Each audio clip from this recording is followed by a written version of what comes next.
علیک یا نبی اللہ صلی اللہ تعالی علیہ وسلم۔ میرے پیارے آقا صلی اللہ علیہ وسلم کے پیارے دیوانوں، حضرت فضیل بن عیاض رضی اللہ تعالیٰ عنہ اللہ کے ولی تھے، جیسا کہ کل آپ نے بیان سنا تھا کہ حضرت فضیل بن عیاض اللہ کے ولی تھے، اور ان کے ایک شاگرد کے پاس آپ نے یاسین شریف پڑھی اور کلمہ طیبہ پڑھا، تو انہوں نے یہ کہا کہ اس کا اثر مجھ پر نہیں ہوگا۔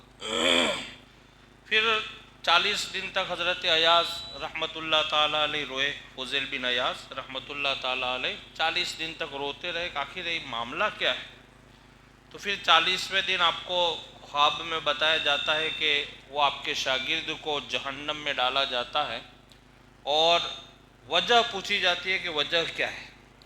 تو وجہ یہ بتائی جاتی ہے کہ 3 گناہ تھے وہ پابندی سے کرتا تھا۔ پہلا گناہ یہ تھا کہ وہ چغل خوری کرتا تھا، ادھر کی بات ادھر اور ادھر کی بات ادھر، یعنی آپ نے جو کہا وہ بات میں کچھ رد و بدل کر کے پہنچائے، اور ادھر سے جو کہا کچھ رد و بدل کر کے، اس کو بولتے ہیں چغل خوری۔ اور دوسری حسد، جلن رکھتا تھا، لوگوں کی عزت، دولت، شہرت، آبرو، تندرستی پر اس کو جلن ہوتی تھی، ہر ایک معاملے میں وہ ٹپڑی کرتا تھا، سمجھ گئے۔ اور تیسری عادت یہ تھی کہ وہ سال میں ایک بار شراب پیتا تھا۔ کیا کرتا تھا؟ یہ 3 عادتوں کی وجہ سے اس کو مرنے کے سمے کلمہ نصیب، اور اللہ نے جہنم میں اس کو بھیج دیا۔ اب آپ اندازہ لگاؤ کہ چغل خوری کو ہم کتنا معمولی سمجھتے ہیں، بہت معمولی، لیکن اس کا انجام آپ دیکھیں۔ ایسے حسد کو ہم بڑا معمولی سمجھتے ہیں، آپ اس کا انجام دیکھیں۔ اور شراب، کہ جس کا وقوع ابھی ہمارے معاشرے میں، ہماری سوسائٹی میں بہت زیادہ پایا جاتا ہے۔ اب دیکھو ہمارے علاقے میں شراب، نشہ آور چیزیں، اور جتنی بھی یعنی انسان کو پامال اور برباد کرنے والی اشیاء ہے، وہ ابھی آپ معلوم کر سکتے ہو، اور معلوم کرنے کی ضرورت ہی نہیں ہے، پتہ ہی چل جاتا ہے کہ ہمارے معاملے میں، ہمارے علاقے میں یہ چیز کتنی عام ہے۔ کچھ لوگوں کو تو ایسا ہے کہ وہ دن میں 5 بار لے رہے، کچھ لوگ ایسا ہے کہ 24 گھنٹے اسی میں رہتے، اور کچھ ایسے ہے کہ دن میں 2 بار لے رہے۔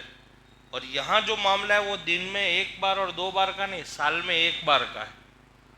وہ تو سال میں 1 بار پیتے تھے شراب، تو ان کو مرنے کے سمے کلمہ نصیب نہیں ہوا، یاسین شریف کی برکت سے محروم کر دیے گئے۔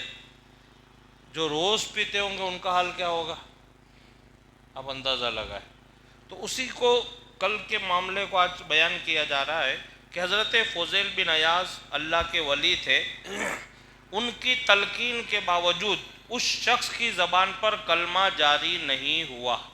اب اللہ کے ولی پڑھائے اور آپ کی زبان پر کلمہ نہ آئے، یہ کتنے افسوس کی بات ہے۔ اللہ پاک آپ سے کتنا ناراض ہوگا کہ ایک اللہ کے ولی آپ کو کلمہ پڑھا رہے اور آپ کی زبان سے کلمہ جاری نہیں ہو رہا ہے۔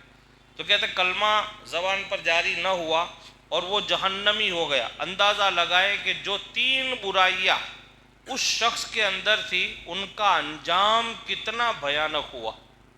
جو 3 برائیاں تھی، چغل خوری، حسد اور شراب نوشی۔ کہتے دل میں جلن، پہلی برائی جس کو کہتے ہیں حسد، چغل خوری اور شراب، یہ اللہ تعالیٰ کو کس حد تک ناپسند ہے۔ ان تینوں جرم کی وجہ سے مجرم کو ولی کی تلقین کے باوجود کلمہ زبان پر جاری نہ ہوا۔ آپ اندازہ لگائیے کتنی زبردست برائیاں ہوگی، اور اس کا انجام کتنا سخت ہوگا کہ جس کے سبب یعنی مرنے والے کو اور وہ 3 برائیوں کے مرتکب کو کلمہ طیبہ اس کی زبان پر جاری نہیں ہو رہا، یاسین شریف کی برکتوں سے محروم ہو رہا ہے۔ اور پڑھانے والا میرا نہ آپ کے جیسا ہو تو چلو ہم سمجھے کہ یار ہمارے پڑھانے میں کمی ہوگی، لیکن اللہ کے ولی پڑھا رہے ہیں۔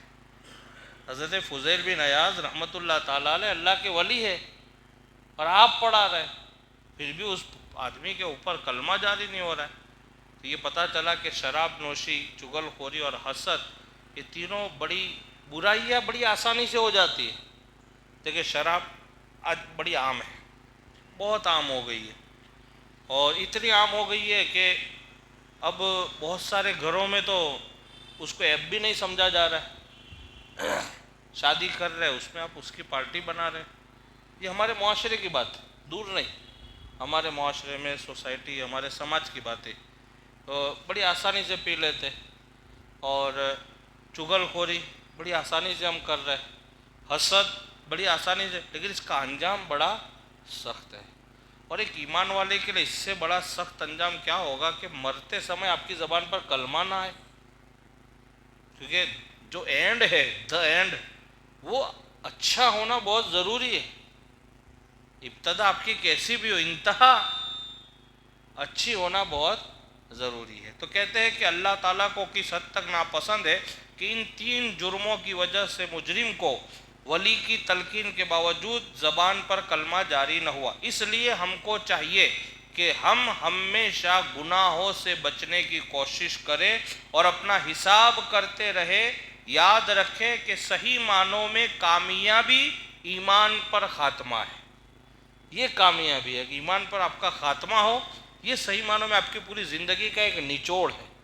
آپ کی زندگی کی کامیابی ہے نہیں کہ آپ نے کھایا پیا مکان بنا لیا، اچھا نہیں، آپ کا جو دا اینڈ ہے وہ اچھا ہونا بہت ضروری ہے۔ اگر آپ کا خاتمہ برا ہو تو پھر آپ نے اب تک جو کیا وہ کسی کام کا نہیں ہے۔ اللہ سے دعا ہے کہ اللہ رب العزت ہم سب کو ایمان پر زندہ رکھے، اور ایمان ہی پر اللہ تعالی ہم سب کا خاتمہ فرمائے۔